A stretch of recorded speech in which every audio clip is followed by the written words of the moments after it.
മഴക്കാലപൂർവ്വ ശുചീകരണ പ്രവർത്തനങ്ങളിൽ ആലപ്പുഴ നഗരസഭാ നേതൃത്വം അനാസ്ഥ കാട്ടിയെന്നാരോപിച്ച് LDF പ്രതിഷേധം. ഇടത് കൗൺസിലർമാർ ആലപ്പുഴ നഗരസഭയ്ക്ക് മുന്നിൽ ധർണ സംഘടിപ്പിച്ചു. മഴക്കാലപൂർവ്വ ശുചീകരണ പ്രവർത്തനങ്ങളിൽ ആലപ്പുഴ നഗരസഭാ നേതൃത്വം അനാസ്ഥ കാട്ടിയെന്നാരോപിച്ചാണ് LDF പ്രതിഷേധ പരിപാടി സംഘടിപ്പിച്ചത്. ഇടത് കൗൺസിലർമാർ ആലപ്പുഴ നഗരസഭയ്ക്ക് മുന്നിൽ പ്രതിഷേധ ധർണ നടത്തി. LDF പാർലമെന്ററി പാർട്ടിയുടെ നേതൃത്വത്തിലാണ് നഗരസഭയ്ക്ക് മുന്നിൽ പ്രതിഷേധ ധർണ നടത്തിയത്. മഴക്കാലപൂർവ്വ ശുചീകരണ പ്രവർത്തനങ്ങളിൽ ഗുരുതര വീഴ്ചയാണ് നഗരസഭാ നേതൃത്വം വരുത്തിയതെന്നും ശനിയാഴ്ച ചേരുന്ന കൗൺസിൽ യോഗത്തിൽ ശക്തമായ പ്രതിഷേധം ഉയർത്തുമെന്നും LDF parliamentary party leader VG Vishnu പറഞ്ഞു. ധർണാ സമരം ഉദ്ഘാടനം ചെയ്ത് സംസാരിക്കുകയായിരുന്നു അദ്ദേഹം.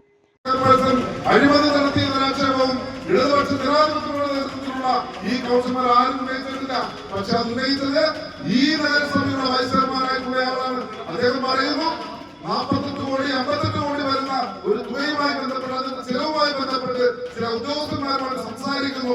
ആ ഉദ്യോഗസ്ഥന്മാർക്ക് നഗരസഭയുടെ ഭരണനേതൃത്വം പിന്തുണ കൊടുക്കുന്നു എന്നാണ്. അതിന്റെ അർത്ഥം ഗുരുതരമായ നിലയിലുള്ള അഴിമതി ഇവിടെ നടക്കുന്നു. ഈ ഭരണനേതൃത്വം അതിന് കൂട്ടുനിൽക്കുന്നു, അതിനുവേണ്ടിയുള്ള കാര്യങ്ങൾ ചെയ്യുന്നു, അഴിമതിക്കാരായി മാറുന്നു എന്ന് അവരുടെ കൂട്ടത്തിലുള്ള തെരഞ്ഞെടുക്കപ്പെട്ട ആലപ്പുഴ നഗരസഭയുടെ നിരഭൂതിയായിട്ടുള്ള ആലപ്പുഴ നഗരസഭയുടെ വൈസ് ചെയർമാൻ പ്രഖ്യാപിക്കുന്നു. എങ്ങനെയാണ് ഈ ഭരണം മുമ്പോട്ട് പോകുന്നത്?